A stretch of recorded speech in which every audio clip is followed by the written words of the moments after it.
Fight Back with Libby Znaimer on Zoomer Radio. Welcome back. Well, there are no signs of an end to the war, actually wars, in the Middle East. This amid conflicting and contradictory statements from Donald Trump and constant escalations like the Houthis entering the fighting. This as we head into Passover and Easter week.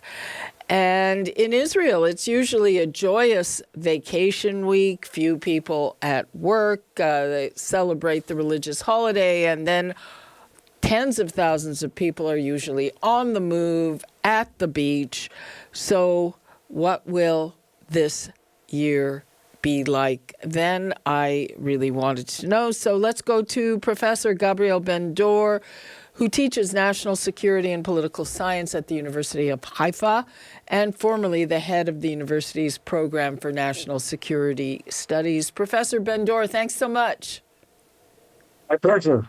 Okay, so we also had this event, bizarre event with Palm Sunday yesterday. I gather there's been some resolution, but what's it like heading into Passover week this year? First of all, Passover comes early this year. So you were speaking about flocking to the beaches. It's not warm enough to go to the beach anyway, so we won't be going to the beach. The holiday will be solemn. People will celebrate in smaller groups, will probably invest less money in the various gifts and ceremonies accompanying the holiday. There will be some restrictions about people praying in large numbers in the synagogues, not over 50. So it will be a very different kind of holiday. But we have had much experience in this kind of thing. Remember the Yom Kippur War, remember October the 7th, which was Simchat Torah. So I think we are ready for the difficulties of having to face the war while celebrating and having to face the need to celebrate within the confines of a war being fought. The thing is, what we really want to do is not so much to celebrate, but to win the war. That's the first item and the most important one in terms of our priorities at the moment. And obviously there are a lot of soldiers at the front. There are lots of soldiers, lots of people on reserve duty, including some in my own family. So that will impact on the holiday as well. But once again, we are experienced in this kind of thing.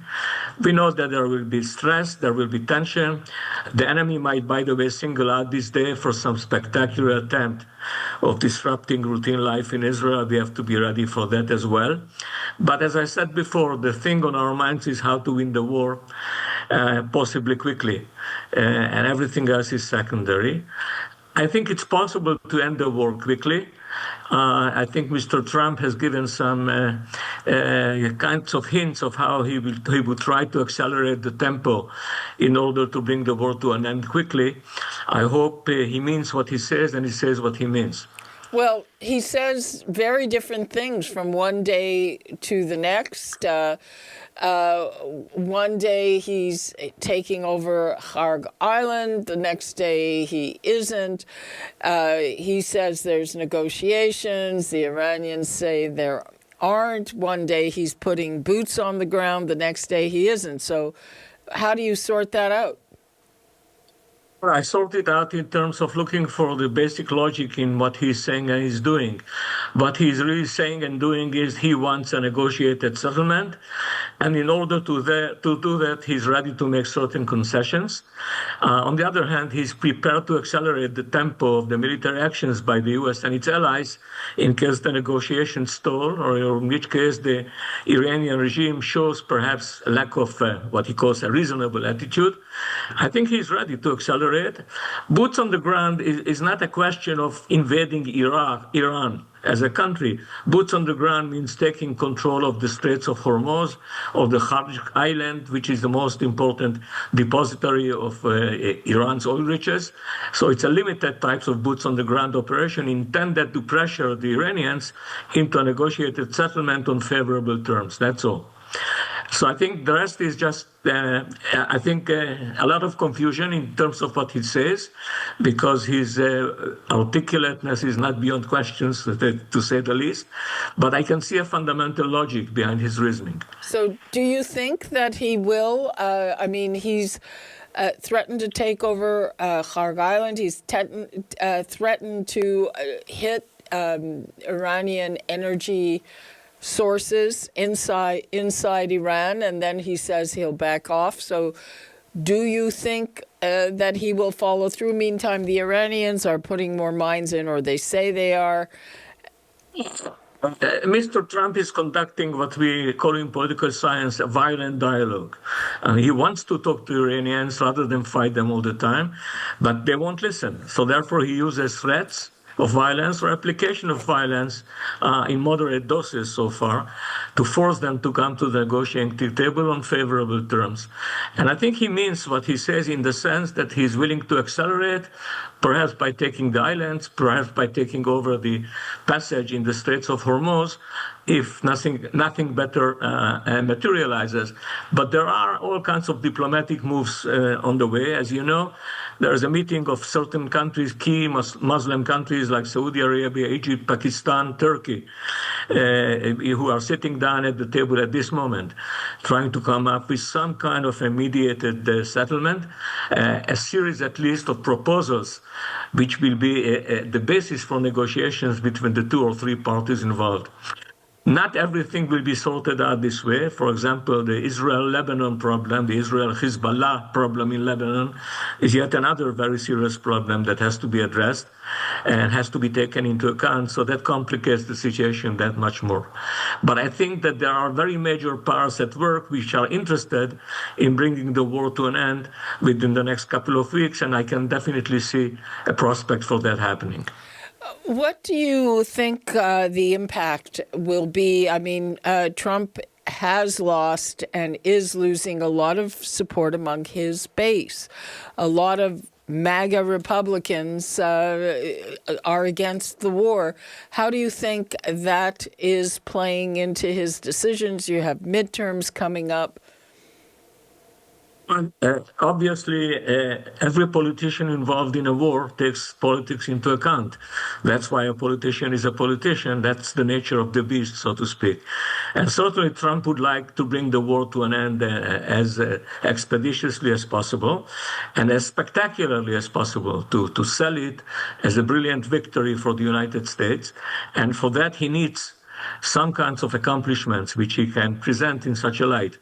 So he's stuck, so to speak, between the devil and the deep blue sea. He cannot end the war without presenting a picture of victory, and he cannot present a picture of victory at the moment without continuing the war at least for another couple of weeks and accelerating the tempo in terms of attacking key installations, including some limited use of boots on the ground.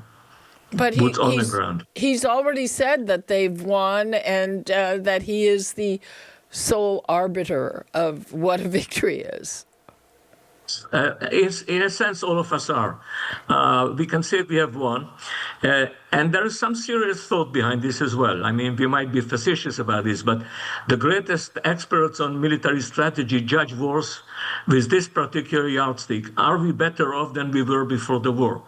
So even if we don't get anything more out of the war, we have destroyed a very large percentage of Iranian capability to hurt Israel, to hurt the Arab states, to hurt the world at large. Iran will be weaker. It will be lacking resources. It will have to rebuild for several years, apparently, to get back to where it was just a month or 2 ago. In that sense, we have already won. How big the victory is, that remains to be seen. What was going on with the banning of Palm Sunday at the Holy Sepulchre, and how was it resolved? there was no banning of the holiday or celebration. There was a banning of the entrance of the Latin patriarch, who is the highest ranking Catholic official in Israel. It was a pure comedy of errors. In Israel, we are obsessed with security, and everything is judged within security as if there were no other considerations.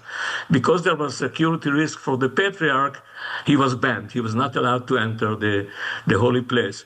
On the other hand, we should have taken into account the religious sensitivities involved. And so the prime minister himself entered the picture, and now I think the problem has been resolved. The patriarch is entering the holy place, secured by as many troops as possible. Of course, there is still a risk, because what will happen if an Iranian missile hits him in the midst of his prayer?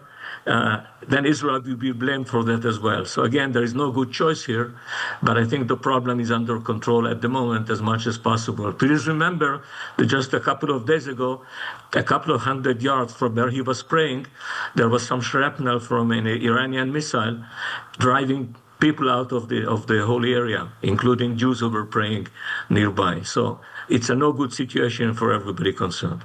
Okay. Wish you all the best with your relatives who are in reserves in Miluim. Chag Sameach, and let's hope for a peaceful Passover. Yes. Happy holidays to all my many Canadian friends, and thank you for having me, and have a pleasant afternoon there in Canada. Thank you. Bye-bye.